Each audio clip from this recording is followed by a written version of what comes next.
saling debat. Dan untuk kesempatan pertama, saya persilakan Bapak Yusuf Kalla bertanya kepada Bapak Hatta Rajasa dalam waktu maksimum 1 menit. Silakan mulai sekarang.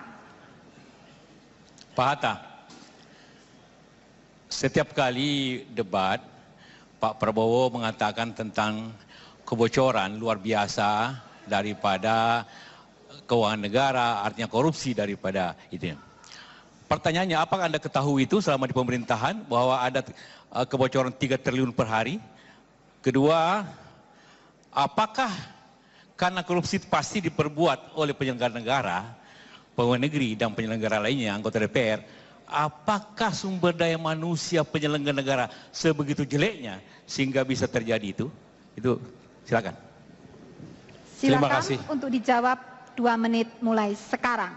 Terima kasih Pak JK, pertanyaannya cukup bagus. Saya perlu menjelaskan, Pak Prabowo Subianto, capres kami, tidak mengatakan kebocoran itu bersumber 1.000 triliun dari APBN, bagaimana mungkin? APBN kita 1.800 triliun. Akan tetapi yang dimaksud adalah potential loss yang bisa terjadi di dalam perekonomian kita. Saya beri contoh Pak JK. Yang dimaksud dengan potential loss. Misalkan, apabila kita hanya pandai menjual bahan mentah saja, maka kita tidak mendapatkan value added sama sekali. Atau kita tidak menjaga kekayaan alam kita yang dicuri, maka kita mengalami potential loss. Atau misalkan, kita menjual gas ataupun batu bara yang harga marketnya terlalu murah. Dan kita tidak bisa melakukan renegosiasi karena itu. Maka ini adalah potential loss. Potential loss ini bisa terjadi karena kelemahan manajemen. Pemerintahan Pak SBY sudah melakukan perbaikan ke arah situ. Jadi tidak betul kalau 1.000 triliun itu kebocoran dari APBN. Terima kasih Pak JK.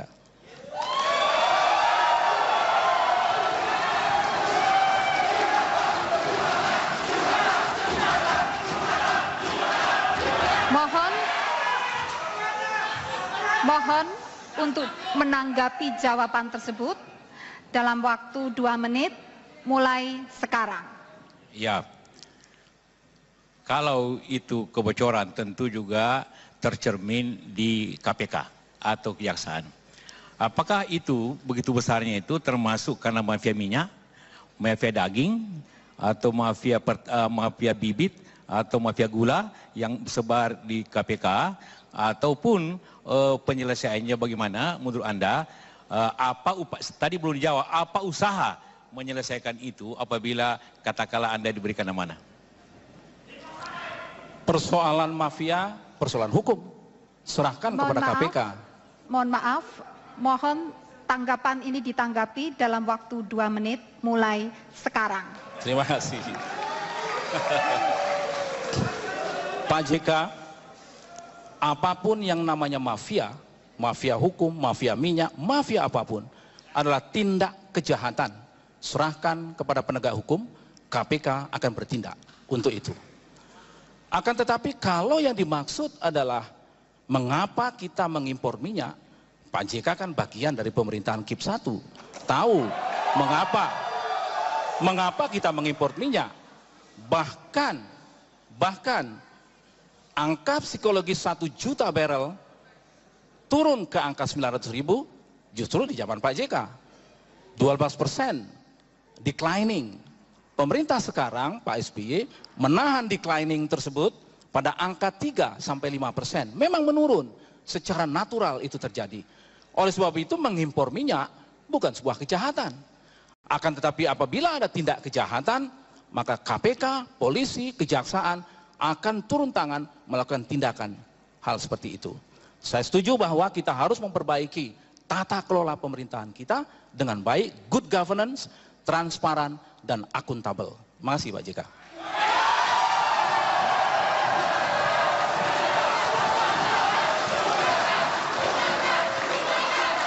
Terima kasih. Terima kasih. Untuk pertanyaan yang kedua, saya Saya persilakan Bapak Hatta Rajasa untuk bertanya kepada Bapak Yusuf Kala dalam waktu maksimum 1 menit. Mulai sekarang. Terima kasih. Bapak Muhammad Yusuf Kala yang saya hormati. Pertanyaan saya ringan saja Bapak. Orang sering menanyakan tentang daya saing bangsa kita. World Economic Forum mengeluarkan yang disebut dengan the Global Competitiveness Index. Ada 3 indikator utama yang dikeluarkan yang mempengaruhi indeks daya saing kita. Menurut Pak JK, indeks manakah yang paling perlu kita atasi dan secepat mungkin bisa meningkatkan global competitiveness kita? Terima kasih Pak JK. Mohon untuk dijawab dalam waktu 2 menit mulai sekarang. Ya, indeks yang paling mudah ialah indeks kemudahan berusaha. Karena di Indonesia, kita tahu semua, kita selalu pernah kemudahan berusaha itu di atas 100. Ya kan? Sekarang kita mau turunkan waktu itu menjadi 60-an untuk mendekati Malaysia yang kira-kira 30-an. Jadi apabila kita ingin perbaikan daripada indeks itu, maka kemudahan berusaha Indonesia sama dengan izin-izin, birokrasi perizinan, ataupun bagaimana mengatasi birokrasi di daerah, bagaimana mengatasi izin-izin di kota, itulah yang paling berat untuk indeks pengusaha ekonomi itu, yang menjadi bahagian daripada kesulitan-kesulitan di Indonesia. Yang kedua juga masalah perburuan yang selalu menjadi masalah-masalah di Indonesia, dan itu menjadi bahagian daripada upaya kita, tentu harus memperbaikinya. Jadi lebih masalahnya adalah masalah birokrasi dalam negeri sehingga harus diperbaiki, seperti itu. Terima kasih. Kemudian mohon Bapak Hatta Rajasa untuk menanggapi jawaban tersebut dalam waktu 2 menit mulai sekarang. Ya, saya kira apa yang disampaikan itu tidak sepenuhnya mengena Pak JK. Karena ease doing business itu perlu, tapi menurut saya di dalam the global competitiveness yang paling penting adalah inovasi bangsa. Technological readiness, kesiapan kita soal teknologi, dan menurut pandangan saya yang paling fundamental adalah menyelesaikan infrastruktur dasar. Infrastruktur dasar inilah yang paling besar pengaruhnya kepada Global Competitiveness Index itu. Terima kasih Pak JK. Terima kasih. Terima kasih.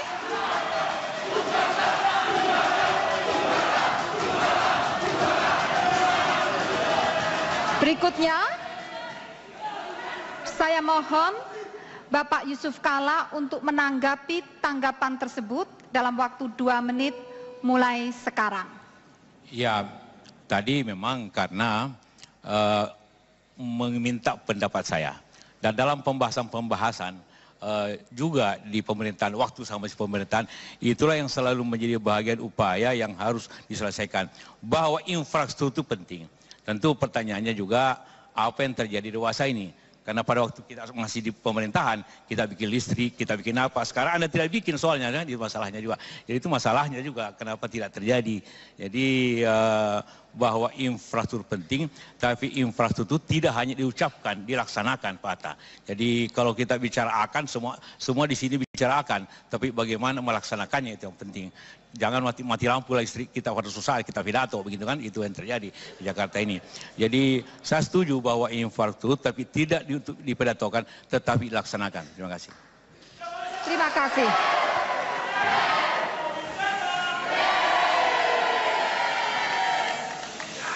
Terima kasih. Berikutnya kita lanjutkan segmen ke-6, masih tetap melanjutkan saling debat. Pertanyaan akan disampaikan diawali oleh Bapak Yusuf Kala, bertanya kembali kepada Bapak Hatta Rajasa dalam waktu 2 menit mulai sekarang. Ya, ini juga ringan aja Pak Hatta. Pak Hatta, Anda kan pernah Menteri Ristek, ya. Pertanyaannya sederhana. Ristek itu inovasi, mengembangkan teknologi dan pencapaian sesuatu. pada saat Anda jadi menteri, inovasi apa yang begitu menggembirakan Anda, yang mengenang sampai sekarang, yang bermanfaat untuk bangsa ini sehingga perlu kita share untuk memberikan selamat atas inovasi itu? Mohon untuk dijawab dalam waktu 2 menit mulai sekarang. Terima kasih Pak JK. Sebelum inovasi, saya meletakkan dulu dasar-dasar kita untuk mengembangkan sistem penelitian, pengembangan, dan penerapan ilmu pengetahuan dan teknologi. Oleh sebab itu, tahun 2002 saya tuntaskan Undang-Undang Sistem Nasional Penelitian, Pengembangan, dan Penerapan Ilmu Pengetahuan dan Teknologi.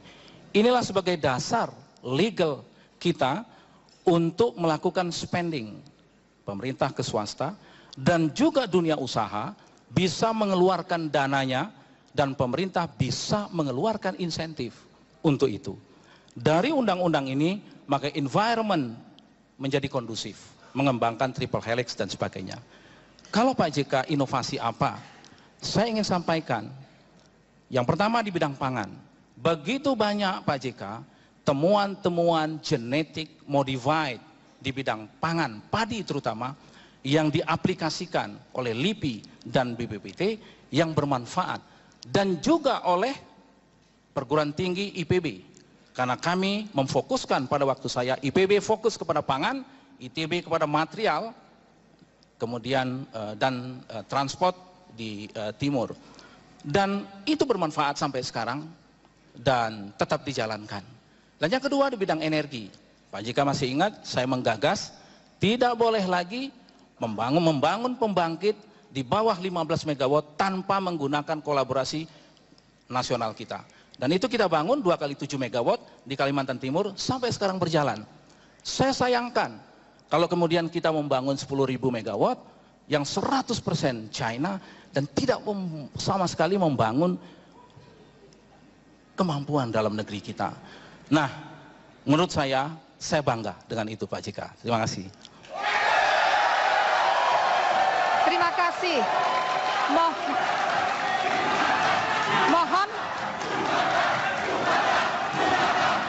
Mohon untuk ditanggapi jawaban tersebut. 2 menit mulai sekarang. Terima kasih. Jadi turut berbangga bahwa hasilnya undang-undang tadi, bukan inovasi teknologi yang pokok gitu kan. Tadi benar, kalau inovasi bibit, tapi kita masih impor beras makin banyak malah. Nanti pada zaman 98 justru, 2008, 2009 kita swasembada pangan. Minta maaf waktu saya di pemerintahan. Tapi setelah itu impor lagi.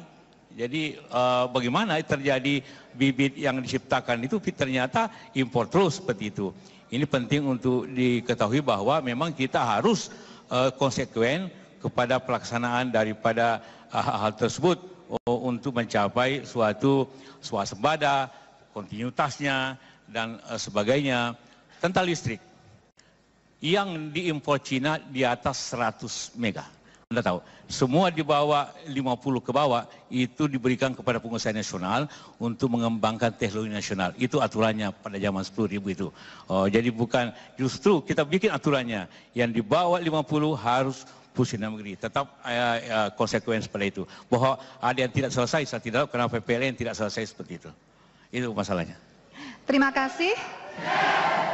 Bapak Hatta mohon untuk menanggapi tanggapan tersebut. 2 menit mulai sekarang. Ya, terima kasih. Pak JK, memang saya bangga karena itu inovasi. Karena inovasi adalah invention, temuan, hasil riset yang terdifusi di dalam sektor. Dan itu menghasilkan bibit unggul yang sekarang masuk ke dalam market. Itulah inovasi. Jadi inovasi yang sangat mendasar menyangkut pangan nasional kita. Nah, bahwa kita masih mengimpor, Pak JK kan sudah paham juga bahwa kita sebetulnya sungguhnya sudah berswasembada pangan, beras. Akan tetapi selalu saja ada slot untuk mengimpor untuk kebutuhan-kebutuhan masyarakat asing yang memerlukan beras-beras tertentu. Akan tetapi kebutuhan mendasar kita sudah swasembada pangan. Kecuali apabila terjadi iklim ekstrim, di mana negara kita seringkali terjadi iklim ekstrim yang mengganggu produksi kita, maka kita melakukan import hanya bersifat insidentil.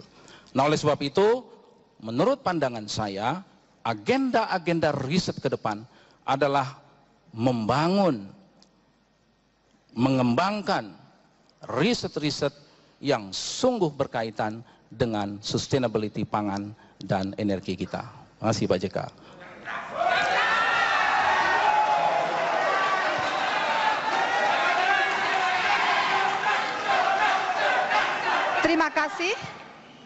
Terima kasih. Kemudian giliran berikutnya saya persilakan Bapak JK, mohon maaf, saya persilakan Bapak Hatta Rajasa untuk bertanya kembali kepada Bapak JK dalam waktu 2 menit mulai sekarang. Terima kasih. Pertanyaan yang simpel saja Bapak JK.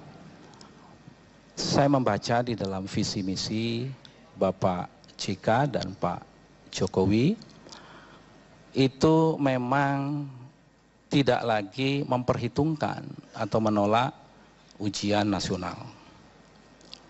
Ini suatu perkembangan buat saya yang cukup menarik.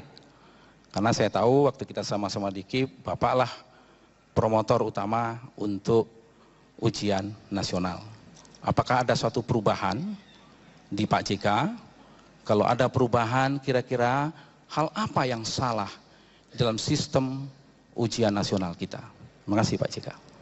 Terima kasih, mohon segera untuk langsung saja ditanggapi, menjawab. Mohon untuk langsung dijawab dalam waktu 2 menit sekarang. Pak Hatta, kalau Anda baca betul tentang visi misi kami, bunyinya adalah akan dievaluasi sistem pendidikan seperti kurikulum dan juga akan dievaluasi ujian nasional. Evaluasi itu boleh perbaiki sistemnya, boleh bobotnya, boleh apapun, tapi evaluasi tidak menghilangkannya dalam segera gitu. Jadi evaluasi, contohnya saja, dulu soal hanya 1, kemudian karena orang suka nyontek diberikan 2, sekarang soalnya 20 satu kelas. Dulu bobotnya 100% ujian nasional. Untuk urusan sekarang, bobotnya cuma 60%, 40% ke daerah. Jadi didaerahkan. Tadi pertanyaan Ibu, bagaimana kesenjangan pendidikan di daerah-daerah luar biasa. Tidak mungkin kita perbaiki kesenjangan itu kalau tidak ada pemetaan. Dan pemetaan tidak mungkin diketahui apabila tidak ada ujian nasional. Dan ujian nasional itu merupakan sejarah lama. Bukan hanya sekarang, tahun 50-an sudah ujian nasional, tahun 60-an ada, tahun 80-an ada. Di negara-negara maju semua ujian nasional. Jadi kesimpulannya, ujian kurikulum, ujian nasional semuanya secara bertahap selalu dievaluasi sesuai dengan waktunya. Sesuai evaluasi. Itu maknanya untuk memenuhi tadi Ibu bahwa ada terjadi kesenjangan nasional sehingga kesenjangan itu diatasi dengan pengetahuan dan pemetaan. Tanpa itu tidak mungkin kita atasi kesenjangan pendidikan nasional. Itu maksudnya. Terima kasih.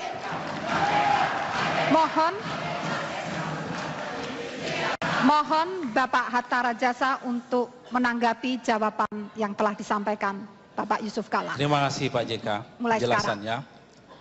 Tapi saya belum puas karena apa yang dievaluasi. Dan kalau membaca itu runtun, memang yang ditolak itu adalah penyeragaman, penyamarataan. Sistem ujian nasional kita itu tidak sekedar indikator kelulusan, tapi juga indikator kompetensi daerah. Sehingga kita bisa mengukur berapa jauh daerah memiliki kualifikasi, memiliki kualitas. Nah, tentu para pakar-pakar pendidikan kita sudah memperhitungkan, menggabungkan antara standar nasional dan memperhitungkan standar yang berlaku di daerah. Kalau Pak JK ingin melakukan evaluasi, pada sisi apanya? Karena menurut pandangan kami, 3 kompetensi akan dihasilkan apabila sistem ini kita konsisten kita jalankan. Yang pertama tentu kompetensi knowledge, yang kedua itu kompetensi skill, dan yang ketiga tentu adalah kompetensi attitude. Dan tiga ini tentu attitude ya attitude Republik Indonesia. Jangan nanti kita justru tidak memiliki suatu identity karena sistem kita yang tidak menganut kepada satu katakanlah perpaduan antara nasional dan daerah tersebut. Pertanyaan saya adalah bagaimana yang dievaluasi pada sisi apanya? Terima kasih. Bapak Yusuf Kalla, Ya. mohon untuk menanggapi tanggapan tersebut dalam waktu 2 menit mulai sekarang. Saya ingin memberikan dulu pengalaman kita sama-sama menteri waktu itu. 2003. Bagaimana mutu pendidikan pada waktu itu? Kalau kita uji nasional dengan angka 3,5, 60% tidak lulus. Angka 5, maka sekarang terpas waktu itu diluluskan dengan angka 3,5. Bayangkan nilai pendidikan nasional, lulus dengan 3,5. Sekarang naik 5,5 angka lulusan, alhamdulillah yang lulus di bawah 1%, yang tidak lulus. Jadi luar biasa kemajuannya. Evaluasi itu adalah terus-menerus dibuat sehingga akan terjadi suatu perubahan-perubahan yang baik daripada sistem itu.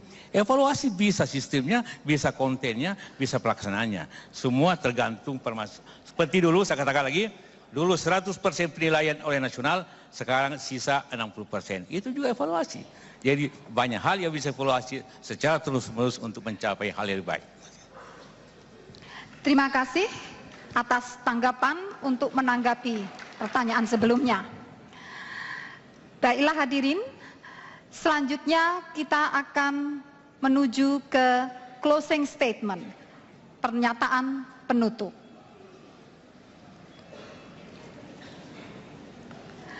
Namun, ya, menuju ke closing statement, pernyataan penutup. Saya persilakan kepada masing-masing calon untuk memberikan pernyataan, namun sebelumnya akan kita ikuti jeda berikut. Terima kasih.